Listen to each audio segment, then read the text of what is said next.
Hi everybody, my name's Michael. My experience. I'm a big like computer graphics, computer vision guy. All things like 3D computer vision. I work at the Focus Lab here with Dr. Sanjeev Gopal. So I'm a PhD student. I'm a year and a half in. I did my undergrad here. I have not done a master's, so I'm fairly young among the crowd perhaps. But and the most fulfilling part of my day-to-day work is I guess utilizing all the compute that we have. It's very satisfying seeing some like 100% utilization on a bunch of graphics cards and being like, yeah, I'm, really taking advantage of what we got being the vision. So I enjoy that. Hey everyone, my name is Kurt, and I can take what he said, everything, just change the age. So I graduated from PhD like 30 years ago, also with vision, and after that I worked in healthcare for a number of years, and then some reason I decided to work with tech, and so I started at Facebook as a data scientist, and then the crypto block picked me, so they joined the crypto at the last bear cycle, like right now, 4 years ago. I worked with a company called OpenSea. Anyone here trade NFTs? Yeah, I do not hold any money, so yeah, I worked there for about a year, and now I work for a company called Circle. What we do is that we put in US dollars digitally online or on chain, so everyone in the world can hold US dollars. Think of that for this that. We'll talk about that later. So my day, I'm always a data scientist, and what is most fulfilling about my day job right now is actually using AI to do before my workflows like this. Like I have an idea and look at it. Okay, I need to find this data. If I do this kind of things, then we can get this output. Then it painstaking, have to code every single thing. And 95% of my code is throwaway code because after 5 years doesn't work. Now it's hey, here's what I want to do. I use Cloud Code, you can use Codex or anything. Why don't you tell me what you think? What are the things you can think of? Then you will spit it out. You say, no, I don't like that. I like the top. And then do popularity for me. And it does popularity for me. Okay, I like that one. Keep that one in the right code for me. Now review the code. Okay, I don't like this part, swap it out. So 2 hours is that's the most completed part of my job. Day in, day out job. Well, I was a student at UF about 10 years ago, and I was trying to build my first company. And at the time, I didn't know what I was doing. So I started hosting events here in Gainesville for students that were trying to build their first companies. That ended up turning into a pretty big community. And in 2020, when the pandemic happened, we had to cancel all the events we were doing for student founders. So we ended up launching an accelerator program over Zoom. And in 2 years, we helped 40 companies raise over $13 million. And then one of them got acquired. And while this is happening, me and my co-founder, who was my classmate at UF, we said to ourselves, how do we start getting equity in these companies? Because for us, it was a passion project. And at that point, we went back to the VCs that were investing in our accelerator companies, and we said, hey, can you give us a scout fee for the deals that we source for you? And they all said no. So we said, all right, screw you guys. We sold our cars, we launched a fund. We're now managing 5 million. We've made 30 investments. 20% of those investments have been in Gator-led companies that were founded right here in Gainesville. And we just kicked off the raise for our second fund, which will be $35 million. And yeah, we've invested in a lot of AI, cloud infrastructure, and honestly, companies across the board. And then going back to how we started, our core differentiator as a venture capital firm today is that we specialize in doing one thing better than any other VC, which is hosting really curated events, helping founders meet customers and raise money. And in the past 12 months, we did over 75 events in 13 cities and had over 10,000 founders, executives, and investors attend. And we've had the founders of D-Matrix, Speak, Square, Rover, OfferUp, and a lot of other great companies, Auth0. So yeah, that's basically the 161 Venture story. And the most important part about what I do is the fact that we get to find founders that are just starting out. They're trying to build companies that can disrupt an entire industry. right? And it's usually just 2 or 3 founders trying to take on a massive industry. And we get to be the first people to say, hey, I believe in you. I'm going to help you do this. I'm going to put you in front of other investors and other customers and help you scale. And then to see that progress from day one, to see those companies scale. We have now companies that are doing over 5 million a year in revenue, and we invested before their product was even ready. So that, I would say, is the most important part about my job. Excited to be here. Thank you, Matthias, and everybody involved in this on. Hi everyone, my name is Nguyen, and I'm a PhD student under the supervision of Professor Hai. My research direction is about generative AI, transformer learning, and stochastic optimization. So basically, one of my goals is that I want to use generative AI to solve a complicated optimization problem, like real-world complicated optimization problem with theoretical modality. So I have the motivation that like in the past, so many people trying to use algorithm to solve a complex optimization problem. So right now, so many people trying to solve it with machine learning, but without any theoretical guarantee. So one of my focus is that I want to develop a generative AI instead of generate image, instead of generate video or text or something like that. I want to generate a solution so that like so with the theoretical guarantee, for example, at least like 60 or 70% of the optimal solution it exists. And I also based on the theory that I published in my recent paper, I developed some software for autonomous vehicle, where I can guarantee whether or not the autonomous vehicle can trustable or not. So basically, one of my recent work right now focus on I generate a very realistic, critical but very realistic scenario so that I can guarantee that the autonomous vehicle, even the policy from Tesla, can fail. I was in late 2025, one of the most prestigious machine learning conference, and they show the policy model, the autonomous vehicle model, and I also test with the policy with the Janet C, and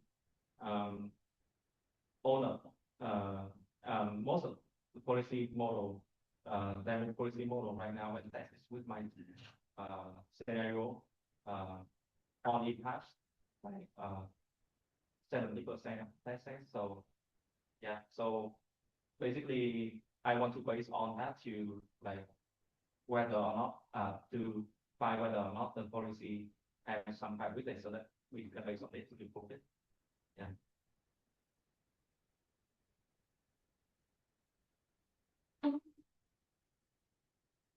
Thank you. All of you guys have very interesting backgrounds. So I want to ask a question because we've all seen how AI has grown so quickly in the past few years. So I want to ask specifically, since you guys have been in the industry and academia background, like how you guys have seen what changes AI has brought about in your day-to-day work, and then also like what you recommend students to focus on, given that AI models can now write code for you, and do much of the work that many professionals do. And like any of you guys can feel free to answer. We don't have to like pass it around one by one, but then Go ahead. Yeah, I mean, the obvious, right? We do love our plug code. Yeah, or codex or whatever model you use, right? But I think writing code has become much faster, much easier.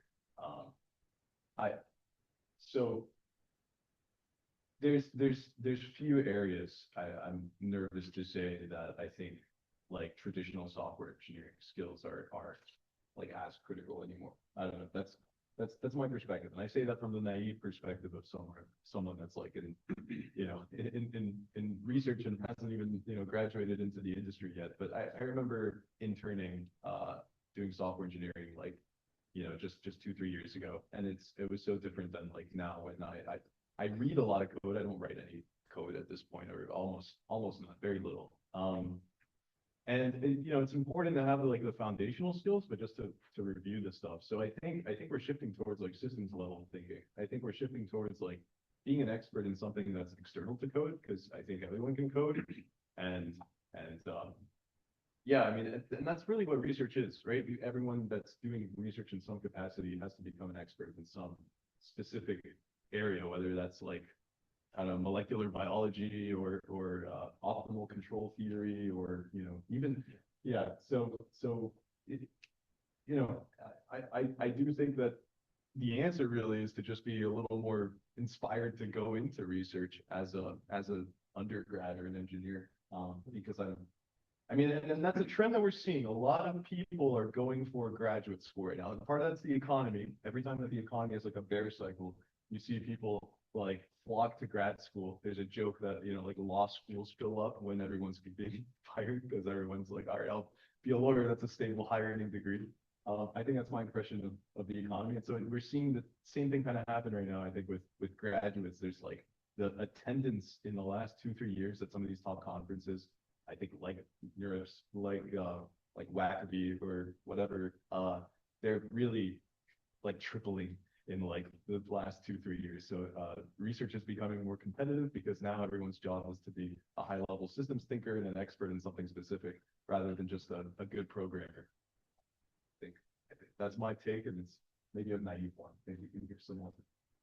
I agree. I think overall, you see a couple of things going on. Even 6 months ago, if you want to get a job in one of the bank companies, you have to do the code, which is so crushing. It's just, I mean, but it's a necessary evil. Now, if you go to interview a company, they ask you a question and you can answer from the code. Do not work for that company. I'm that serious. There's nothing going on there. The company can be obsolete very quickly. So, and then the question is, okay, what software engineers work for you guys want to become a machine learning scientist or a data scientist? What I bring to the table, right? And what you can bring to the table, actually, just like you said, is your expertise, your reasoning, your understanding of what the problem is, and I take in that requirement and I spit out a solution for that problem. The bigger the problem I can solve, the more I'm worth. So that is a plus of it. So what you can do right now in school, I would say, again, my recommendation has changed over the last 3 or 4 months, which is before I said skip the classes, do the code, to get a job, and then you figure out what you want to learn in real life. But now it's more about learning the real fundamentals, physics, math, get really good at statistics. But then the question is, how do you, the problem with the school is that the teaching, if I'm any professors here, I'm not playing anyone. So if I'm a professor, I'm standing here and blah, blah, blah, talk about it, and then you got nothing, at least for me. It doesn't do anything for me. I don't learn at all. I learn zero from that experience. So the question is, okay, now you have to learn those fundamentals. How do you learn them? Actually, there's a great opportunity for you, which is AI. You can, for example, if you want to understand what is a Markov chain is, before you have to read that dry text and try to visualize that in your head and what is going on, and then one day it clicks. Or you just have to do a lot of those. But now you can actually say, well, just I'm a service problem. Why can you create a visualization to show me what Markov chain? Yes, I mean, just does that for you. I mean, for me, it's just there's so many concepts you can just learn this way so quickly. So that way you actually have those fundamentals, and then at the same time you explore what I could do. So I think that's that's what I'm seeing right now. I would say be really excited, not scared. I think this is a great time. But again, one thing I would like to push back a little bit on the grad school is this. Yes, people go into grad school, but the problem with the grad school is that is it good as the guidance you're given? Most, which means you are supervisors. Most of the guidance are not world class. That means if, like I said, right, if you work on a small problem, you are spending your life on a small problem. How do you get the right problem? How do you get the bigger problem? So again, if you can work for world class supervisor, that's be great, but not many of them out there. And it becomes very competitive. So how do you get there? It's actually where I think in grad school may not be the answer because you can always, let's say you have your fundamentals learned, you really go in world to start to figure out what is the real problem out there. It can be something from your life, it can be something if anyone doing military, you will see like structural the setting in the structural setting, you will see a lot of problem going on there. And what I'm saying is that throw yourself into real world, but be very careful of the industry you're thinking. We can talk about that later. But once you're there, you will see what are the opportunities out there, so you can pick and choose. Fundamentally, at the end of the day, it's your agency. If you have a high agency, you're going to be much better off in this new paradigm. If you have a low agency, you just sitting here, just learning from the sort like me, you will not perform. That's the unfortunate setup that are basic for today. I would say that AI has completely removed the barrier between creativity and execution. If you have an idea today, you could literally launch it the same day, right? There's no longer like, I need to find a team who can build it. I need to spend a couple of weeks building it. And what that has done is it's really shifted the startup world. We're seeing so many startups that are these really small teams of people that are launching and they're scaling, 0 to 5 million, 10 million in revenue very, very fast. And so with that being the situation, now what matters is like speed is more important than before, right? Because now you may have an idea, you may be solving a problem. Well, guess what? There's probably 5 or 10 other people who have that same idea and are all chasing after that same market. I would say like it's very hard, in the past. There's a lot of startups that would just be breakout companies that were like, they had to be like 10x better, right? Or 100 times better than whatever was out there. These days, it's nearly impossible to be 10x better or 100x better than what's out there because it's so competitive. And so I think speed has never been more important.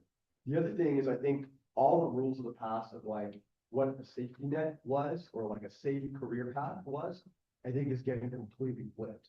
So I think actually the riskiest thing to do is actually take one of those traditionally safe paths because AI is coming for every industry, every job. I mean, it's really crazy what's happening. And when you think about the compound effect of this, right, it's still very early on. And not only is this getting better fast, the pace at which it's getting better is accelerating too. So within a few years, what might have seemed as like a great career choice or path may no longer exist. And so I would urge everybody to, take on risks, put yourself out there, build your personal brand, build quality relationships, network. That's going to be more important than ever.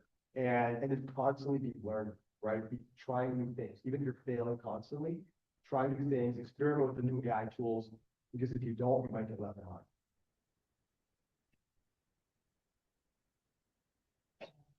Also agree with Steve's three speaker. However, I want to talk about the ability of AI in coding, but I want to talk in negative side of it. So first, back in the day when I do research, so it's really hard for me to bridge from theoretical to practical. I mean, like if I have an idea, so I have to spend a lot of time to code to verify the idea.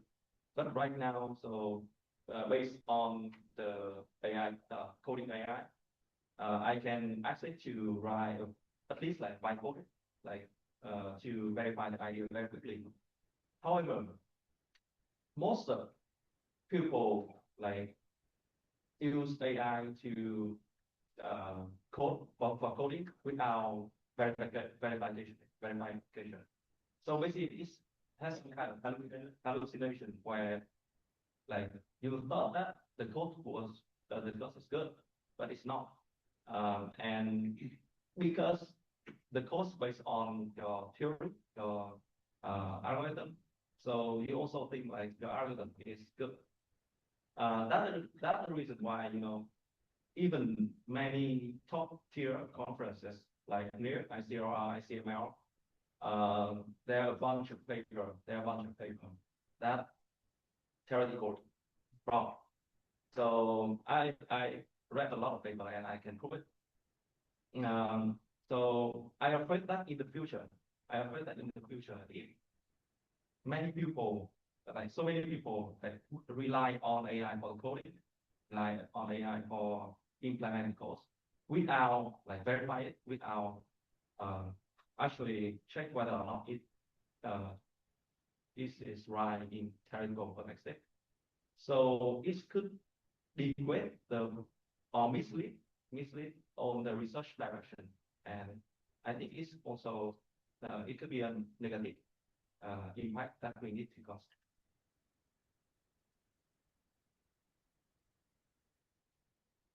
Thank you. I feel like each of the panelists had like a very unique perspective.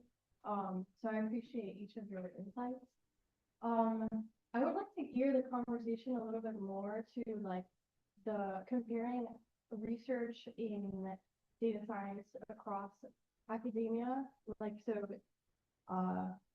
PhDs, sorry, like pursuing research as a PhD student, versus like the startup landscape, which probably might have more experience discussing, but also compared to like a corporate environment. So like, because I know you've interned for, I think, JP1. Yeah, not research, the software engineering, Okay. as an undergrad, yes. But just like, how does the work that you do change across these different like sectors? So like, do you feel more intellectually fulfilled in academia, or do you feel like it's more practical to do work in industry because it's more applications based? Like, I just want to hear like what your insights are comparing these different roles. Just real quick, Kurt, do you have industry research experience? You have, right, at medical, so, okay. Because I don't know, like, I don't have industry research experience quite yet. Yeah. Quite yet. Intellectually, it's very fulfilling, to be doing research, I think, as a PhD student. It depends a lot on your advisor. You're totally right about that. And I don't know if my sentiments on like joining graduate school came off as like overtly positive. Part of what I'm saying is that graduate school is also immediately becoming bloated as a consequence of the trajectory with everyone doing systems level thing. But that's a side point. It's fulfilling. If you have an advisor that gives you freedom, which I'm very lucky to have such an advisor, I think that if you have really high agency, you can really utilize that agency to express that, creative freedom and be like, oh, I have a cool idea. I want to try it. I'm going to do it. And you try many ideas quickly. And, ultimately, hopefully you publish something that's impactful, that does chase a bigger problem. Whereas if you have like low agency or a very directive or advisor, then maybe you're kind of relegated to maybe smaller problems or, otherwise deprived of the sort of creative freedom. I don't know what it's like in industry. I don't know exactly what it's like or just how top down or corporate it is. Yeah. I'm curious. I'd like to. Yeah, so I agree with everything you said about academia. The contrast between my research experience in academia or in the corporate private sector in general is that, yes, you have a higher level of freedom in academia, but in the back of my mind, throughout the years, there's a nagging question always there. Does it really matter what I'm working on? So I give you an example. Right? In my PhD, I was doing this 3D segmentation of brain structure inside of the your brain, and I don't know how many people could help. I just have no idea. I have no idea, it's actually going to help people. So you just always have that nagging question there. Maybe your experience is different, that's my experience. Yeah. But once I work in the private sector, okay, here's a goal. Here is opportunity, here's a market, here's what we need to do, either with our promise to customer or with our, that's the spec, that to build this, we can make this money, we can make this much money, and we can help this many people. Just go out, build it, and build it, see the impact. I think that's the very, on the other side, you will have a lot less, freedom. You can't say, well, you know what, I like this problem, and I want to explore some more fancy ideas or solutions. No, whatever works right now. I give you 2 weeks, work it out. That's the different working style. And in industry, I also want to give you an overview about what it looks like as a data scientist. The industry have broader stroke and 2 cycle things. Are you part of opinion or you're part of the product? Part of opinion, think of when I was at Facebook, what I was doing is, okay, we want to roll out this feature. Think of remove a button left 5 pixels. We want to do this. Why do we want to do this? We think it makes people easier to click it, so we can, let's say, we can have more sticky experience. Okay, my job is actually measure that. You think it more and more sticky experience. What is the metric? I will design the metric for you. Let's do an experiment on, I don't know, 200 million people to see actually what a stickier experience, right? So you have that opinion, and then I tell you, you know what? 5 pixels right or is total mood, doesn't matter. And okay, I tell you a more fulfilling experience. Remember this classes, read-back classes. I was on the launch team on the first version of it. And I was there and my job was measure quality. And I devised the metric to say, well, dude, it doesn't really work. We have to delay the launch we actually delayed the launch for 2 months and to fix that problem. But that's, I would say, the apex of the experience, the part of opinion. And then I moved to other company, I quickly realized, well, because what you contribute is opinion, but don't care. They don't have to care about. And then the life becomes a hell. So I realized, you know what, let's move over to the product. What I mean by moving over to a product is that now what I'm doing is, here I work for a company called Circle, we're a financial institution. We have to make sure our customers are not on the baddies list. Like they're not being sanctioned, they're not someone who, whatever market we're operating in France, right? We have to say none of our customers is on France government baddies list. My job is actually to do that, automate that process. So now my algorithm can actually very quickly tell you, our customer is clean or this customer is not. We have to get rid of that. So now it's not opinion anymore. The life is very different. People can't say, well, I don't care about that. Well, talk to them. Talk to regulators if you don't care about that, right? Versus the question, versus if you're on the opinion side, you can just say, I don't care about your opinion, that you work on. So that's the 2 sides of the data scientist in the industry. If you want to be the opinion side, it's fine. You have to work in a company with a high, I would say, data-driven culture. I would name names, Facebook or Meta, and all the companies whose data science work is saturated with Meta people. That includes OpenAI. That includes what other companies? Not many, but OpenAI and Meta are a really good place to be if you want to be on the opinion side, not for others. Just add a quick 2 cents. But I think it's really interesting about, especially what Kurt was saying in the beginning, how sometimes it's hard to tell if the research that you're doing will ever be meaningful or will ever commercialize, right?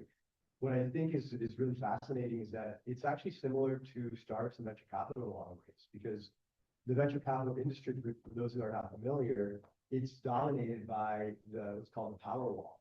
And so the majority of your returns come from just a small subset of the companies that you invest in. And most of the companies that are built, most of the startups, either will never make it or will never get past a certain point, right? And so it's just a few of those outliers. And I think the research is actually similar in some ways, because maybe there's a lot of research that doesn't ever make it, doesn't ever lead to anything, but then maybe there's that one piece of research that like ends up becoming a huge breakthrough.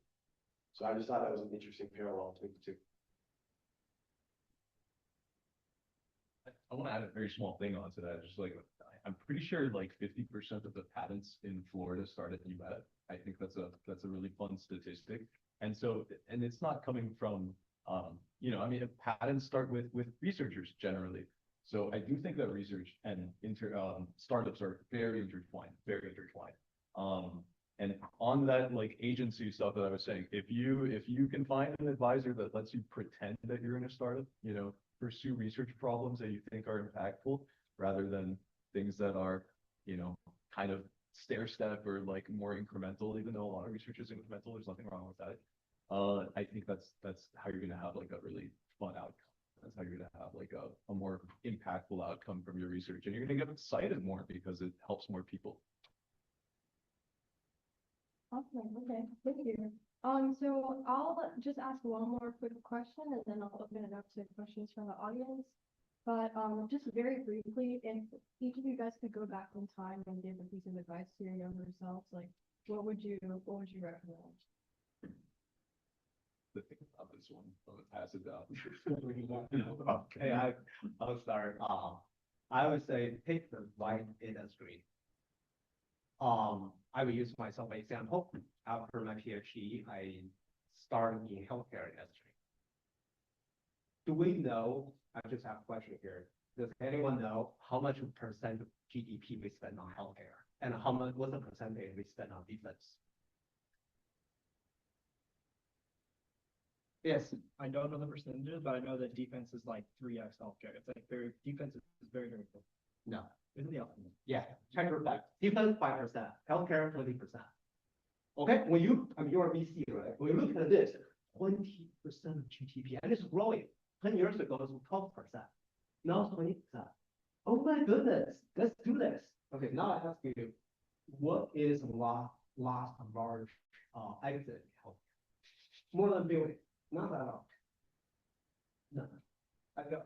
Why is that? So I went into the industry, I worked in there, and I was reading starry-eyed, and it was great. What I'm doing, helping patients, I'm different helping patients, I'm still helping my product is there, still helping patients. Where's the money? Where is the money? Because it's such a regulated industry, every single penny has been allocated. If you want to take that penny, you are taking from someone else. The someone else, they are brothers, are the senators, are admirals, are generals. You're not going to do well against them. So that's basically the whole history. I truly hope it's going to change, because otherwise, as a country, we're going to bankrupt very quickly, probably bankrupt anyway. So pick your industry. So how do you? How do I know? Like, look at the. Just have a general sense. Look at SP 500. What it is their what is their SP ratio? How much money they make, each company, each sector. You can see use AI for that. You can see very clear patterns from each sector or each industry, and look for high growth industry. And all that's the first thing. And the second thing, just look at which sector has produced the most successful exit in the last 5-10 years. I would say this is tech, right? That's very clear, this tech, and I probably predict we're going to see a lot of defense companies that make it.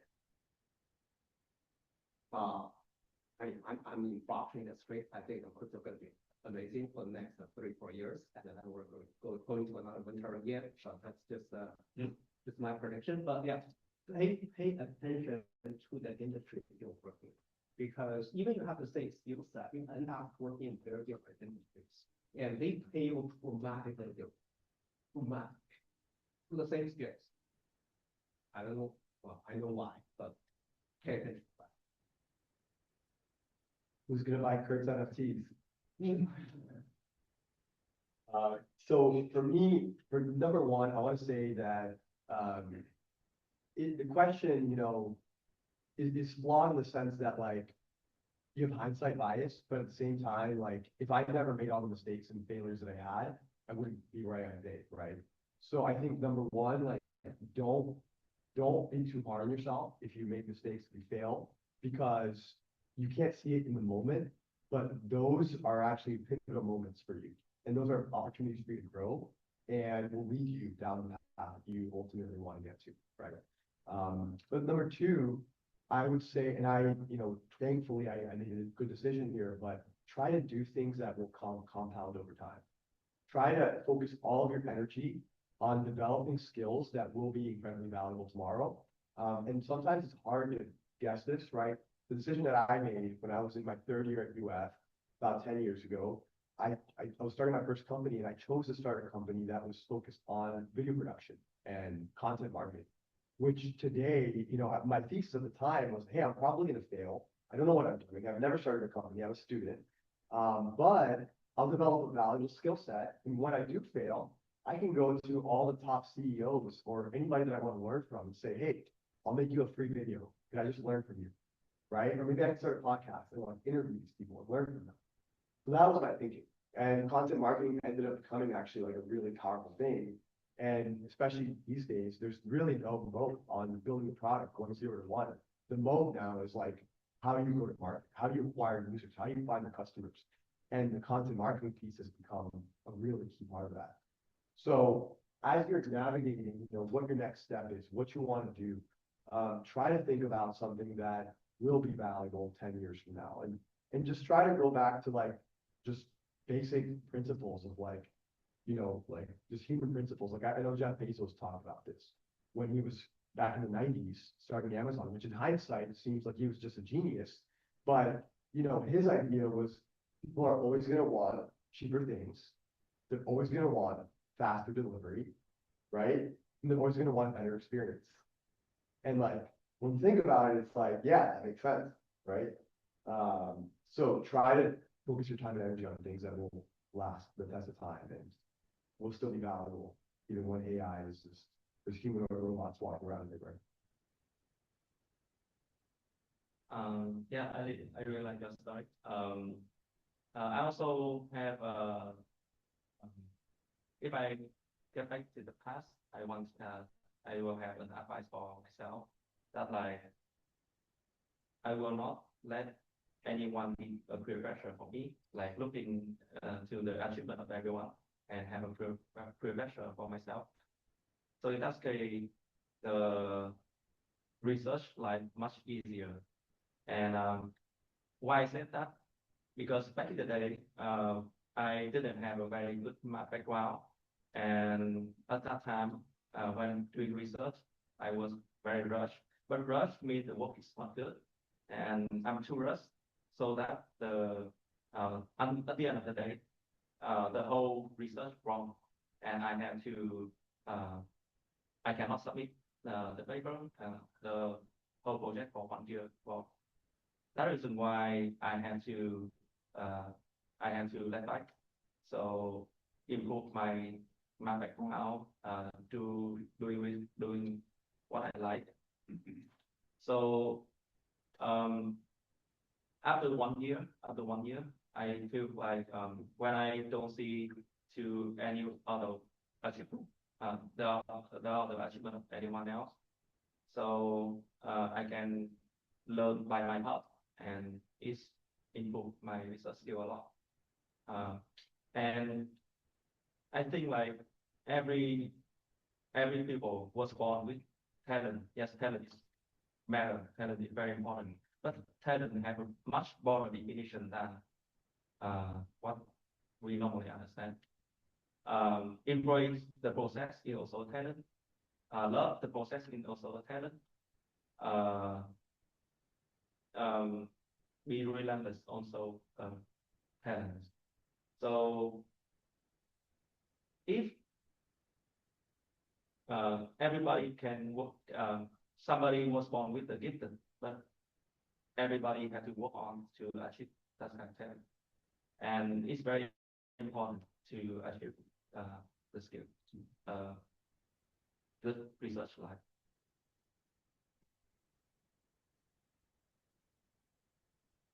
Yeah, I know I didn't, no, no, no, you're good. I know I didn't, elaborate. I've been spending this time hearing this really cool advice, trying to reflect on what I would tell myself. And I guess it's like it's more personal to myself than, it might be a different answer if I was asked, like, give good advice versus give advice to yourself. Giving advice to myself, it would be like the math background. It's really strong, needs to be really strong. I think it's so valuable no matter where you end up in industry, in research, in academia. Even if AI takes off, math is going to stay the same. Math is going to stay the same. Even if Google's alpha tensor or whatever like figures out faster matrix multiplication proofs, it's so valuable to have that deep math knowledge, and it does let you verify the AI. It does let you verify what you're doing. So spend more of undergrad, I think, working on core math skills is a really valuable thing. Beyond that, yeah, I think that's one of the biggest ones. The other one is, I mean, I agree with both Kurt and Pablo, right, which is to say, the top-down approach on how to direct your life makes sense. This top-down, like, not what you necessarily directly like want. You have to believe in yourself that you can do whatever, and then looking at what's going to pay you well, what is in demand, company wise, what is the top-down demand in our society right now that you can fill and provide value for. That's important, and I've always had that mindset. I feel like I spent a lot of my younger years trying to share that in other people that I feel like they didn't, and I would find that upsetting. But I don't know if I fully applied it. I think in my undergrad, I took I coasted towards software engineering because that looked like what it was going to be for a while, and that wasn't necessary. It wasn't necessarily the optimal trajectory there. I think if I had sat down a little bit in freshman or sophomore year and taken a look at career trajectories and kind of set the hype aside of like, oh wow, that crazy 200K salary at Apple or like crazy, whatever salary at Nvidia as a software engineer, and thought a little bit harder about long-term experiences, long-term societal demands, I think I would have found myself entering the research world earlier. I think I would have found myself specializing in areas a little more adjacent to software engineering, but not directly in it. And as a result, I might have, entered better like industry opportunities sooner. Not that I regret the trajectory, but it's definitely important to keep yourself up to date with that top-down requirement of what's in demand and update that in our rapidly changing world. One quick thing I want to add. So 3 weeks ago, we actually hosted an AI summit in Seattle, and one of our keynote speakers was the former chief AI scientist at Microsoft and Citadel. And he was talking about how right now he thinks that Claude and OpenAI are just going to beat everything. They're going to take over. And if you're going into startups, if you're going into research, there's so many things that they will be able to just take over. But what he did say is these regulated industries, as Kurt was talking about earlier, like healthcare and defense, because of the sensitive nature of the data, that there's definitely more of a moat there. And it's going to be a lot more difficult for these larger players to just step in and take it. So if you can think about areas where you can capture data that other people are not able to capture, I think those are great opportunities for things to work on today. Thank you. Yeah, all great pieces of advice. I will say particularly, your advice is particularly aligned with mine because I was like first a data science and finance major, and then with AI and everything, I decided to do the pivot and move into math because like any AI can like code your own work, but like it starts to make mistakes at the underlying mathematical concepts, at least from what I've seen. But yeah, so I'll open it up to questions from the audience now. So I'm curious, especially for Pablo, there's a lot of people like my peers, I noticed, I'll just give an example. Last year, it was AI answering agents for restaurants. I don't know if you heard about this, but like a lot of people were suggesting that you should make AI answering agents for like phone answering agents for restaurants, and this was really popular. So I guess, and then the other advice was to focus on like math fundamentals. So what I'm trying to say is, should we, is deep technology something that the type of startup that you believe is worth pursuing, or should you focus on the needs of the customer, and learn your target industry more so than, I guess, to master the fundamentals in that? Is it one or the other? Or, Yeah, I think it's important to ask the question of what's not going to change, right? And going to first principle, you always want to try to solve somebody's problem. In the startup world, like if you're not solving somebody's problem, nobody's going to pay you money, right? And you can't really overcome capital. So you can always go into a lot of VCs and investors and try to get their perspective, but the ultimate expert is the customer. And yeah, we invest in deep tech. Yeah, we invest in both the infrastructure layer and the application layer of startups. But our thesis at our fund is all around people. We just want to back people that are completely obsessed, and like we always ask ourselves, like, is this your life's purpose? You know, like we're put on this earth to build this company. And the reason it's so deep is because it's so difficult. It's so difficult. It never goes according to plan. It always takes longer than you think. And there's always way more hurdles than you expect. And so you have to have a high level of grit and resilience. And we always like to see a strong sense of curiosity, because if you have a strong sense of curiosity, you're not going to let your ego get in the way. You're not going to let your attachment to your idea or your baby or your product that we built get in the way of learning and continuing to iterate. A lot of people think that these great companies are built because somebody just woke up in the middle of the night and had this brilliant idea, but it's a constant iteration. You don't build a great product for your customers, you build it with your customers. So you're constantly talking to them, shipping and iterating, getting feedback. So.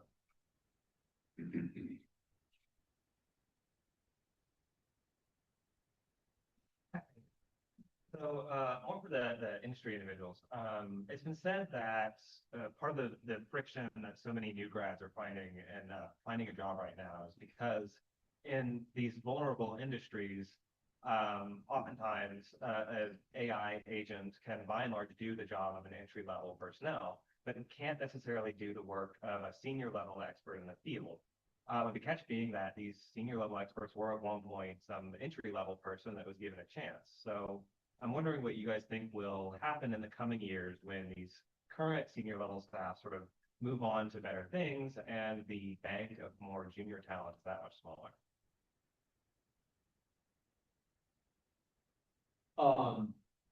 I don't think that's real. So what you're seeing right now, for example, the biggest banner recently is Square laid off 16% of their employees, citing AI.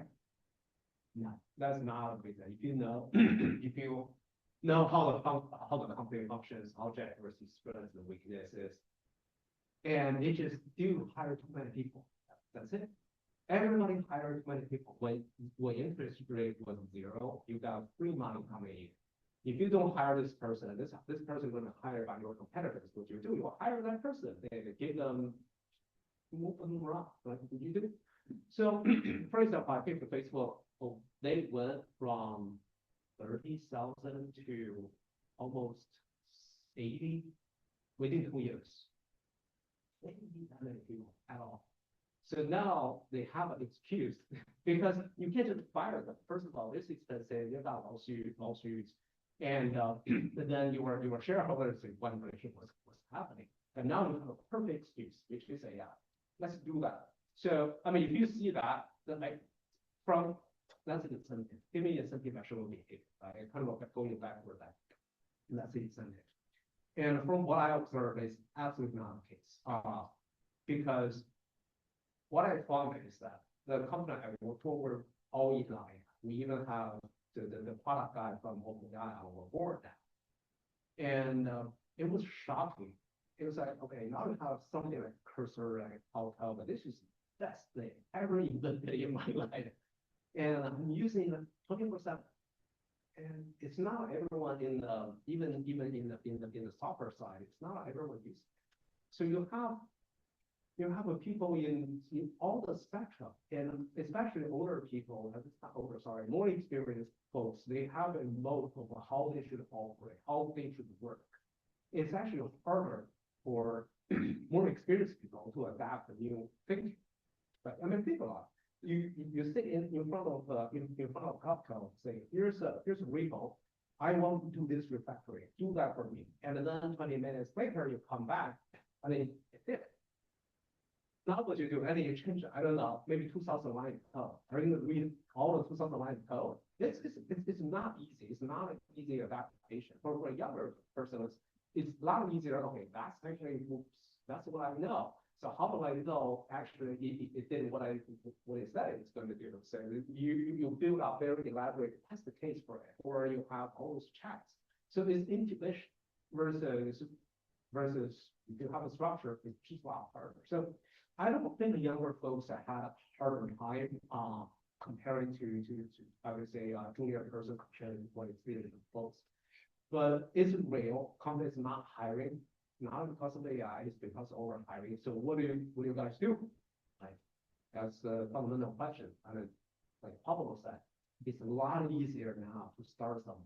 It's a lot easier to start something yourselves. And either start, and I think the most valuable to you to go into industry is actually the context. Like Pablo said, if you know what there's a problem to be solved, you just solve it, and the rest is just execution. So the question is that how do you know, let's say, if I just graduated from college, even from PhD, how do I know people have a tough time in Argentina getting US dollars? There's no one knowing that. But if you work in the right industry at the right time, you will have that insight. And it just clears the day to you. Well, the rest of the people is not understanding it. Right? They just say, why do I need to put US dollars on the digital form? I have Waymo, I have PayPal. Yeah, because we're not in Argentina, or you have not seen this adaptation of US dollars. So I think that's the biggest thing you can learn from this industry. I would say figure out what industry even remotely interested to you, and just go and work there. And it doesn't matter the pay. It doesn't really matter if you are the first 10 years of a career.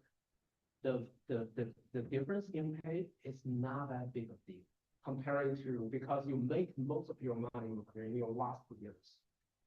So make sure last 10 years you're in the right spot. That's all it matters. So going to industry, it doesn't matter what the job is. Just make sure you can go in there and learn about that industry to have that context. If you don't like the industry, like Pablo said, just leave very quickly. If you like myself, I actually have like much earlier. I was dreamy-eyed, starry-eyed into healthcare and stayed there for like 10 years. But I have that inkling like first a couple years of where did money go? Right, I should have just jumped right there. But anyway, that's my reflection. Yeah, I think if you look at any of the technological revolutions in history, like the onset of the Industrial Revolution, and then the computer and the internet, and then mobile, every single time the skeptics have said, oh, these jobs are all going to be replaced. And now with the AI boom, everybody's saying the same thing.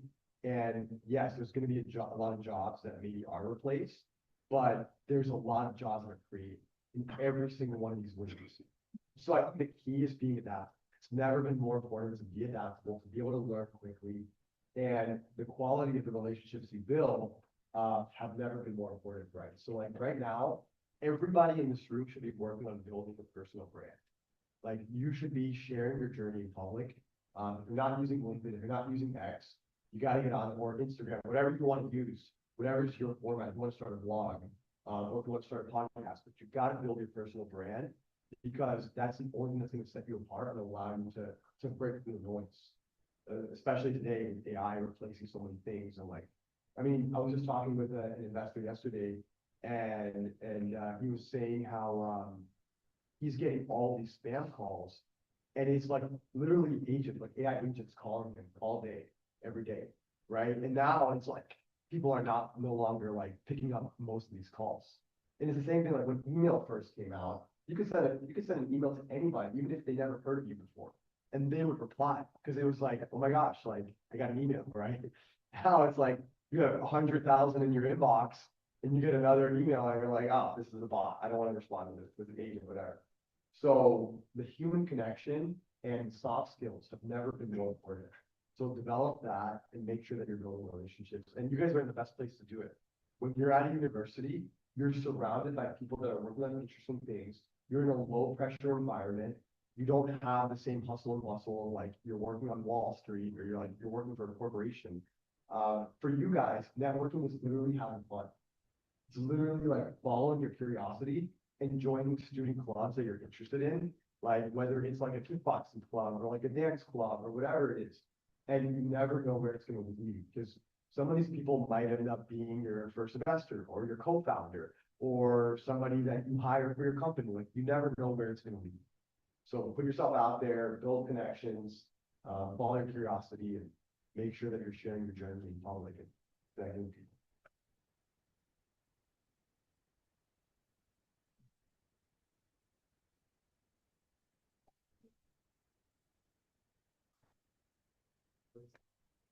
I was gonna ask, like, when did you know that you wanted to do a PhD or pursue a PhD, and like, why did you want I think I have an interesting reply to this one.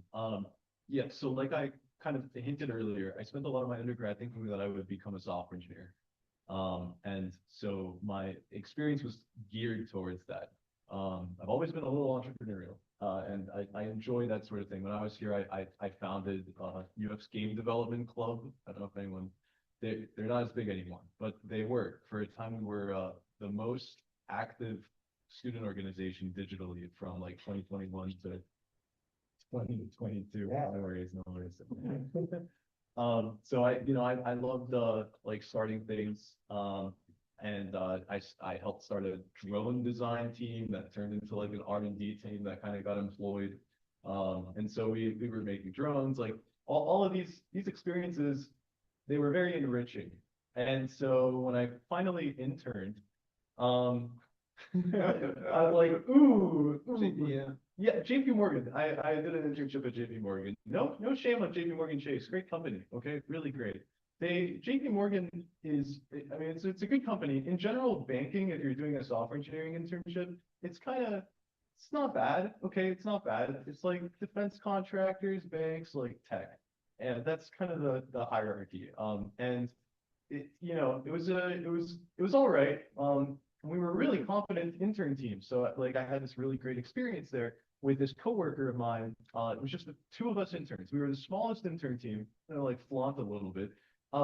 And we were like the only team to ship to production. We had no managerial oversight. We like wrote all of our own code. They didn't, well, we had some oversight, but they didn't write the code for us at all. Like there was no generative AI because it was like 2023 and it was kind of, the company policy, whatever.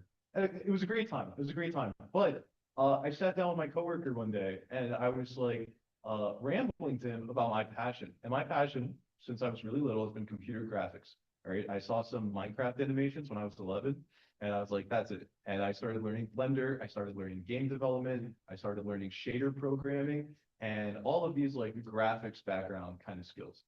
So I'm rambling to this guy about like ray tracing and path tracing and these different ideas. And he's like, dude, why aren't you doing this? Why aren't you going this direction?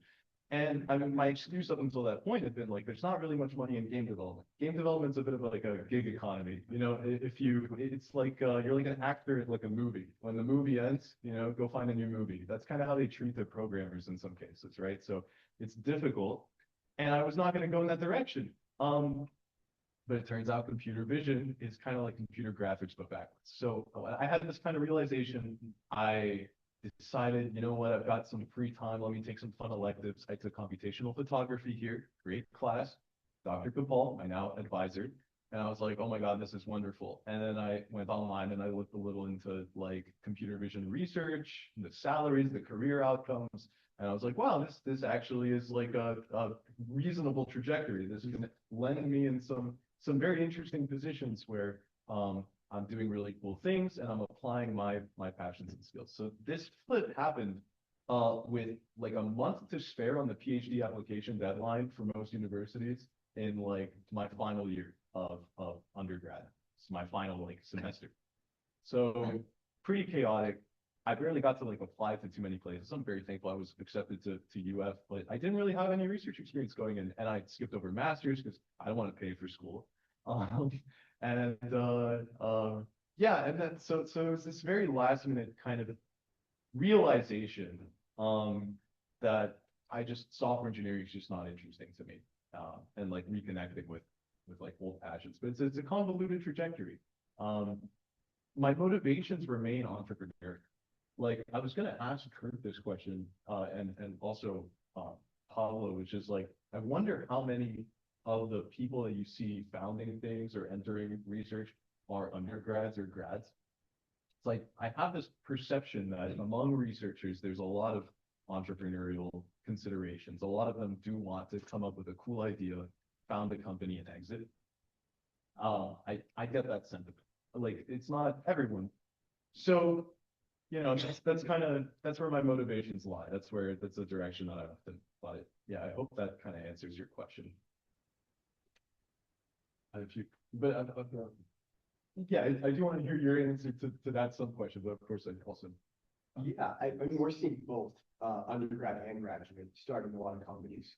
Typically, we see more of the undergraduate level because, like, usually the people that the kind of person that wants to start a startup, they're the kind of person that like, in most, not always, but in most cases, like they have an idea and they immediately start taking action on it.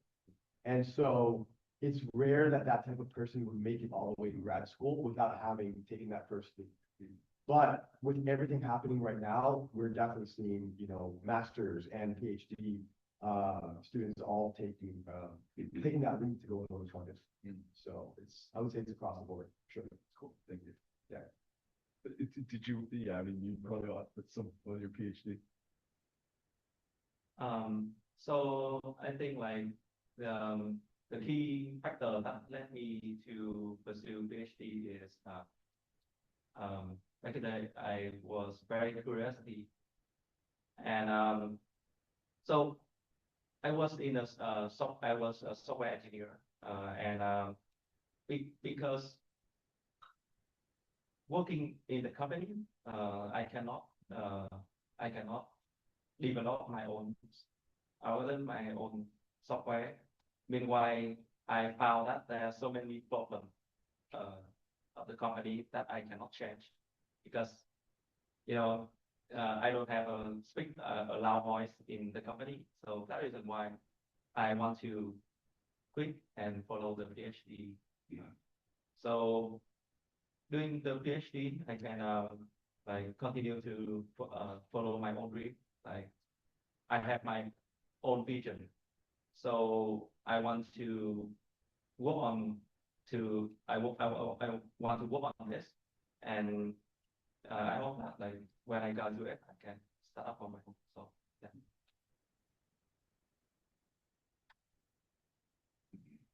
Okay, awesome. Thank you guys for the great questions. We are a little bit over on time, and I know you guys probably want to talk a bunch. So I will end it here, but I just want to thank all the panelists. Like I feel like you guys all gave really great insights and really great advice. And I want to thank everybody for tuning in. Thank you.